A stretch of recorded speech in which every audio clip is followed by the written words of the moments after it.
Hey, salut les amis, c'est Ludo, j'espère que vous allez bien. On se retrouve aujourd'hui pour une nouvelle vidéo et il va s'agir des sorties du mois.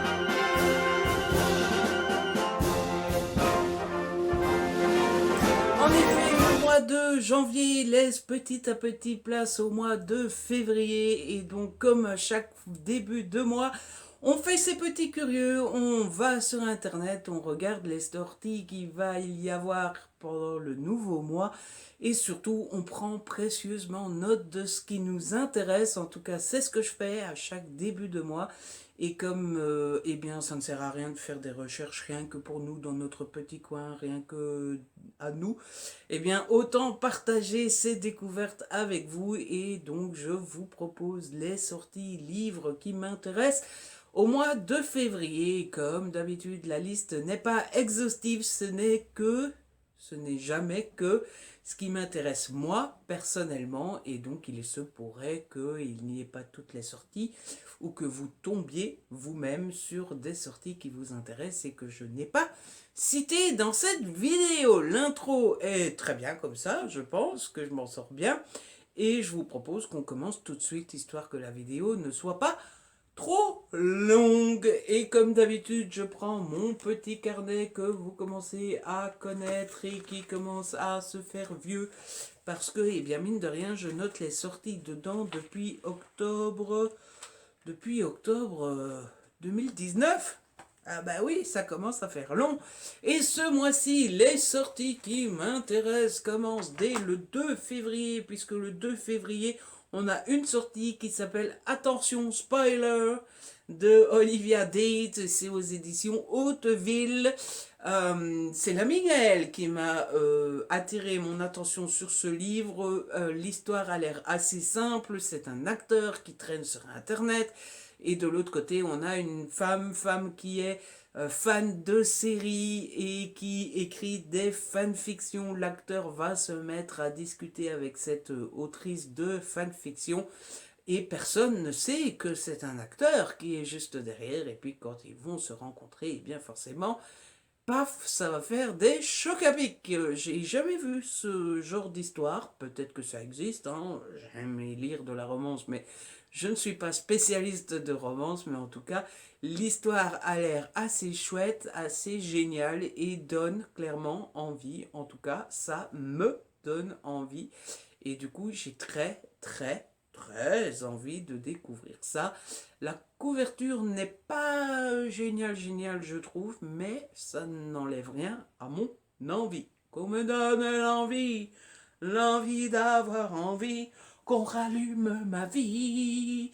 On quitte le 2, on passe au 3. Le 3, il y a une pléthore de livres qui sort, c'est-à-dire qu'il y en a 7, très exactement. On va commencer avec la romance. Tout d'abord, il y a Play Art, le tome 5 qui sort. C'est écrit par K. Bromberg, c'est aux éditions Hugo, dans la collection New Romance, mais en format poche cette fois-ci. Les 4 premiers sont sortis en grand format et ils sortent le 5e en format poche. C'est un petit peu ralent, monsieur et madame Hugo, franchement, hein, voilà, quand on a les 4 premiers en grand format et que le 5e sort en format poche, ça fait pas très joli dans la collection. Je suppose que les 4 premiers n'ont pas super bien fonctionné et que du coup ils préfèrent le sortir en format poche. C'est toujours mieux que de s'entendre dire que bah, la suite ne sortira jamais.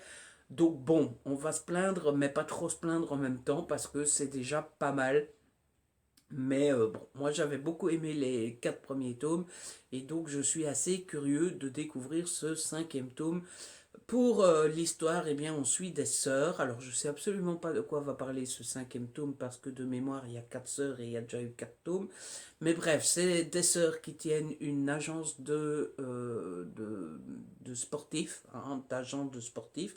Et donc, à chaque fois, eh bien, les sœurs sortent avec un sportif. Ensuite, le même jour, il y a un autre cas, Bromberg, qui sort. La couverture est affreuse. J'espère que c'est pas la couverture définitive, mais ça s'appelle Flirting with 40. C'est aux éditions Hugo, donc dans la collection New Romance aussi. Je ne sais rien de l'histoire. Tout ce que je sais, c'est que j'ai toujours plutôt bien aimé K. Bromberg, que ce soit sa série, on va regarder un peu ce qu'elle a écrit. Elle avait écrit donc bah, bah, dis donc, où est-ce qu'ils sont? Ah, ils sont là derrière. Oui, parce que ma bibliothèque n'est pas hyper méga super bien rangée, hein. Vous voyez, je ne sais absolument pas où ils sont. Ils ont sorti, elle a écrit les Play Art, évidemment c'est tout en haut, je ne vois rien.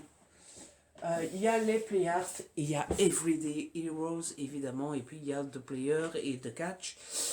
Donc voilà, j'ai tout plutôt bien aimé, ça n'a jamais été des coups de cœur, mais j'ai toujours passé un bon moment, et donc bah, un nouveau Bromberg qui sort, pourquoi pas, je ne dis pas non. On reste toujours et encore dans la romance, puisqu'il y a, alors là c'est entre parenthèses, il y a le tome 2 de 1x3 d'Axel Auclair qui sort chez Hugo, toujours dans la collection New Romance. Je dis que c'est entre parenthèses tout simplement parce que je n'ai toujours pas lu le tome 1, je ne l'ai toujours pas acheté, parce que je ne suis plus partenaire avec Hugo, je ne les reçois plus en SP et je dois les acheter avec mes petits sous. Vous vous rendez compte? Donc voilà, je note le tome 2 sans savoir si je vais aimer le tome 1 et donc sans savoir si ce tome 2 m'intéresse vraiment. Mais j'ai tellement aimé la première saga d'Axel Auclair qui, pour rappel, s'appelle Secret Défense d'aimer, que j'ai pas beaucoup de doutes sur le fait que je vais aimer cette nouvelle saga. Et donc je fais confiance et je me dis que je vais aimer le premier tome et que du coup bah, le deuxième m'intéresse. Mais pour le moment, on ne sait pas. On va quitter la romance, en effet, il n'y a plus de romance le 3, et on va passer au thriller. Il y a Fenêtre sur la peur de Dean Koontz qui sort aux éditions Archipel. C'est le dernier tome, normalement, il est temps, de la saga Jane Hawk. J'ai toujours pas lu le tome d'avant, il me semble, je me suis un peu lassé, mais bon, là c'est le dernier tome, donc normalement on va quand même faire un petit effort histoire de terminer la saga. Pour ceux qui ne connaissent pas encore la saga, c'est l'histoire de Jane Hawk, qui est une ancienne du FBI. Elle connaît donc toutes les ficelles et les ressorts et tout sur le FBI. Et son mari va se suicider. Évidemment, elle ne pense pas un seul instant que son mari ait pu se suicider parce qu'il n'était pas suicidaire, parce que ça ne lui ressemble pas, etc., etc. Le seul problème, c'est qu'il faut encore prouver ça, et quand elle va essayer de le prouver, eh bien, elle va tomber sur tout un complot, tout un groupe de méchants qui vont tout faire pour l'arrêter avant qu'elle ne puisse prouver quoi que ce soit. Les premiers tomes étaient passionnants et puis le troisième ou le quatrième, ça commençait à tourner en rond. Mais bon, là c'est le dernier tome, donc on a hâte et j'ai hâte de découvrir la fin de cette saga. Toujours niveau thriller, il y a Les Poupées d'Alexis Lepsker qui sort le 3, donc c'est chez Michel Lafon. Pour le moment, au moment où je tourne cette vidéo, la couverture n'est pas encore disponible. Je l'ai noté parce que j'avais beaucoup aimé le premier ouvrage d'Alexis Lepsker qui était Et avec votre esprit. J'ai beaucoup moins aimé le deuxième ouvrage qui s'appelait Le Mangeur d'âme. Et donc, ben, ce troisième thriller sera un peu la belle. Voilà, hein. J'en ai pas aimé un, j'en ai aimé l'autre. Est-ce que le troisième, je l'aimerais ou pas? Suspense, il faudra le lire, mais il faudra attendre le 3 février. On en a fini avec le thriller, on va passer au young adult, et alors celui-là, il a l'air génial, ça s'appelle Inheritance Games, c'est de Jennifer Lynn Barnes, c'est aux éditions Pocket Jeunesse, et regardez-moi cette couverture. Elle est magnifique, voilà, c'est juste pour ça qu'il a l'air génial, c'est à cause de la couverture, autant vous le dire tout de suite. Je sais que c'est une histoire un peu de classe sociale, elle a rien, il y en a d'autres qui ont tout, et du coup il y a un moment où ceux qui n'ont rien vont se rebeller un petit peu, parce que bah, il y en a marre, quoi, qu'il n'y ait que des riches et des pauvres, il faudrait créer une classe moyenne, bref, c'est comme ça que je le vois, j'en ai trop envie. J'ai trop envie de l'avoir et il se pourrait bien que je craque parce qu'il est juste méga trop beau. Voilà, ça donne envie. Et enfin, la dernière sortie que j'ai notée, c'est une collection. C'est une nouvelle collection qu'ils appellent Épicurieux. Et le titre de cette collection, c'est Di Jamie. C'est un livre qui met en vedette l'ancien animateur de C'est pas sorcier, Jamie. Apparemment, c'est tout des petits livres éducatifs. C'est à destination des enfants, je suppose, mais moi, ce genre de truc, ça me rend curieux quand même. Et donc, bon, j'ai pris plusieurs couvertures, je vous en mets trois quatre ici, je vais me rouler, comme ça j'ai bien la place au montage. Et ça a l'air très intéressant, et ça me donne très envie. Maintenant, est-ce que je les achèterai? Je sens plutôt que je vais glisser un petit mot à la bibliothèque de ma ville en mode vous avez vu cette collection? Ça pourrait être génial pour les jeunes lecteurs. Et je serai le premier à les emprunter. Et donc voilà, je pense qu'on en a fini avec le 3, on va passer au 5. Le 5, il y a une romance qui sort. Je ne connais absolument rien de cette romance, tout ce que je sais c'est que ça s'appelle Love and Roll. C'est le premier tome et je le cite, je le note, ça me donne envie tout simplement parce que c'est écrit par une amie, c'est écrit par Valentine Stergan. Valentine que je suis et avec qui je parle et qui est très sympa depuis quelques années maintenant, depuis la sortie d'un de ses livres, depuis la sortie de Les ours mal léchés, s'apprivoise à Noël. Elle est trop méga, trop gentille et sympa, Valentine. Donc voilà, ça me donne envie de découvrir son livre et puis si en plus je peux la soutenir en faisant un petit peu de pub pour sa nouveauté qui sort en auto-édition, eh bien pourquoi pas. Voilà. En tant que booktuber, on doit être impartial quand on donne son avis, mais ça ne nous empêche pas de faire des petits coups de pub pour ceux qu'on aime de temps en temps tout de même. On quitte le 5, on passe au 9. Le 9, il y a un thriller qui sort et qui s'appelle L'horizon d'une nuit. C'est écrit par Camilla Greb, c'est aux éditions Kalman Levy. Et j'ai noté ce livre tout simplement parce que Camilla Greb, c'est une autrice, je pense, nordiste. Je ne sais plus comment on dit les trucs genre Millennium, tout ça, c'est des thrillers, des pays où il fait froid. Et donc ça fait un moment que j'ai envie de découvrir cette autrice. Je pense que j'en ai un en poche dans ma palle. Je ne saurais évidemment plus vous dire lequel, hein, sinon ça serait trop facile. Mais voilà, ça fait un moment que j'ai envie de découvrir cette autrice. Et pourquoi pas commencer par celui-là. On quitte le 9, on passe au 10. Le 10, il y a 3 romans qui sortent et qui m'intéressent.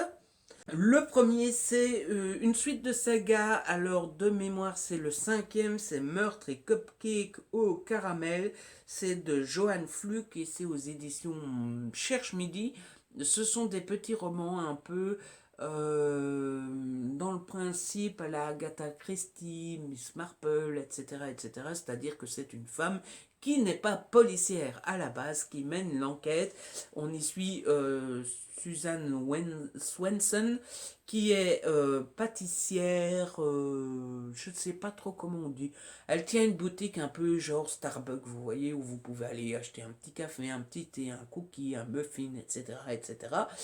Et eh bien, la Miss Swenson a la mauvaise habitude, ou la bonne, sinon il n'y aurait pas de roman, de se retrouver là où il ne faut pas, quand il ne faut pas, puisqu'elle est toujours présente quand il y a un meurtre. Elle est pas belle la vie. Et du coup, eh bien, Miss Swenson se retrouve toujours à être dans l'enquête et à mener l'enquête et à poser des questions autour d'elle. C'est assez prenant, c'est un mystery cozy, un cozy mystery, c'est ça. Et plutôt bien fait. En tout cas, à chaque fois, je suis assez bien pris dedans. Et à chaque fois, ça fonctionne. Je suis très en retard, j'ai toujours pas lu les 3 et 4. Mais c'est pas grave, c'est le genre de petit livre avec lequel on passe un bon moment. Et puis surtout, c'est le genre de petit livre qui se lit très très très rapidement. Toujours le 10, il y a un autre livre que j'attends avec grande impatience. C'est 60 minutes, c'est de M.J. Harlich et c'est aux éditions Les Escales. C'est du thriller policier plutôt. Et c'est le nouveau tome avec l'héroïne principale de l'auteur. J'essaie de gagner du temps parce que je ne me souviens plus du nom. C'est Helen Grace. Helen Grace étant une enquêtrice dans la police en Angleterre, à Southampton. Et on la suit de tome en tome, évidemment. Il y a à chaque fois une enquête dans chaque tome, et puis le fil rouge, eh bien, c'est la vie de notre enquêtrice. C'est super prenant, j'aime beaucoup le personnage, j'aime beaucoup le style de l'auteur, et donc je ne raterai un de ces nouveaux tomes pour rien au monde. Et j'attends impatiemment cette nouvelle aventure de Madame Grace. Et enfin, le dernier livre qui sort le 10, c'est Apparition, c'est de Victor Vincent, c'est aux éditions Fleuve. C'est du policier aussi, et c'est Victor Vincent. Victor Vincent n'est pas un inconnu, c'est un mentaliste magicien très connu. Alors je ne suis pas du tout magie, donc je ne suis pas fan de Victor Vincent. Ça serait long de vous expliquer pourquoi je suis pas magie, etc. Mais je suis trop terre à terre en fait que pour me laisser aller et me dire waouh, on connaît pas le truc, mais waouh quand même. Non, moi ça me frustre beaucoup. Mais je suis assez fan du monsieur Victor Vincent qui m'a l'air super sympa, super trop méga trop cool. Et donc ça me donne envie de lire son livre. Mais pour ce qui est de l'histoire, je ne sais pas du tout ce que ça raconte. Voilà, autant vous le dire, c'est pas la première fois, vous êtes habitué, donc bon, c'est pas très grave. On quitte le 10, on passe rapidement au 16. Le 16, il y a une sortie que je vous ai déjà mis dans la vidéo des sorties du mois de janvier. Je vous avais dit que sur Booknote, c'était marqué pour le mois de janvier et que sur Amazon, c'était marqué pour le mois de février. Eh bien, c'est Amazon qui avait raison. Le 16 février, il y a 100 troubles qui sort. C'est écrit par Robert Galbraith, c'est aux éditions Grasset.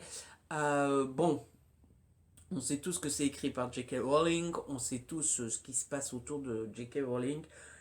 Moi, ça me laisse quand même assez curieux. J'ai lu toute la saga, c'est-à-dire les 4 premiers tomes. J'avais plutôt bien aimé. Alors, il y a des hauts et des bas, hein.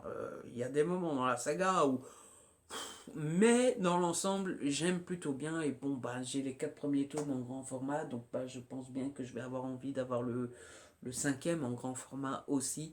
Et donc, ça m'intéresse grandement pour ce qui est de l'histoire. Bien, c'est l'histoire de Cormoran Strike, un ancien de l'armée qui se reconvertit en agent, c'est pas agent qu'on dit, c'est détective privé.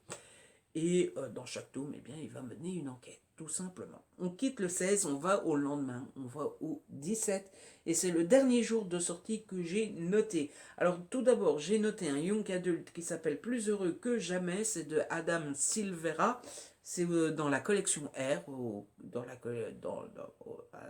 à la maison d'édition Robert Laffont. Je l'ai noté parce que c'est Adam Silvera que c'est devenu un grand nom, que beaucoup de monde le connaît. Moi, personnellement, sauf erreur de ma part, je ne l'ai lu que dans son précédent que je n'ai pas aimé et qui s'appelait, je serais incapable de vous le dire, Fils de l'infini, un truc comme ça, je vous le mettrai ici. Et du coup, bon, je suis un peu frileux, mais je l'ai noté pour vous prévenir, vous, amis, fans de Adam Silvera. Et par contre, les deux autres qui arrivent là, j'ai beaucoup d'impatience. Le premier, c'est une sortie poche, c'est La Faucheuse, le tome 3, sous-titré Le Glas. Vous le savez, j'ai lu la saga en l'empruntant à la bibliothèque, j'ai adoré et donc je veux la saga dans ma bibliothèque, sauf que les grands formats, la collection R coûtent très cher. Il me semble que ce troisième tome coûte 21 €. Bon, d'accord, c'est un pavé, mais c'est 21 € quand même. Et comme je les ai déjà lus, moi, radin, donner 21 € pour un livre que j'ai déjà lu. Donc je profite de la sortie des tomes en poche chez PKJ. Et donc le troisième tome sort ce 17 février. Et comme ça, j'aurai toute la collection des La Faucheuse en poche à la maison. Ça sera trop cool. Et le dernier livre qui sort le 17 et le dernier que je vous présenterai donc dans cette vidéo, c'est Le Vertige de la peur, c'est de Linwood Barclay, c'est aux éditions Belfond. Je vous l'ai déjà dit et redit et redit, j'adore Linwood Barclay, c'est un de mes auteurs favoris, il est 1 millimètre en dessous de Harlan Coben. et c'est l'un des auteurs que je ne veux jamais rater une de ses sorties. Et donc voilà, un Linwood Barclay qui sort, pour moi, c'est un événement.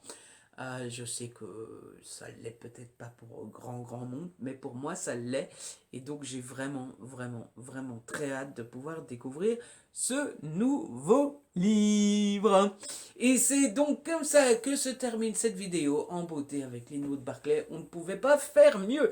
J'espère que cette vidéo vous a plu les amis. Si c'est le cas, n'hésitez pas à la liker, à la partager. N'hésitez pas à me laisser un petit commentaire. Vous savez que j'adore vous lire. Si ce n'est pas encore fait, abonnez-vous, c'est gratuit et ça fait plaisir. On se retrouve très vite pour une nouvelle vidéo. D'ici là, prenez soin de vous et de ceux que vous aimez.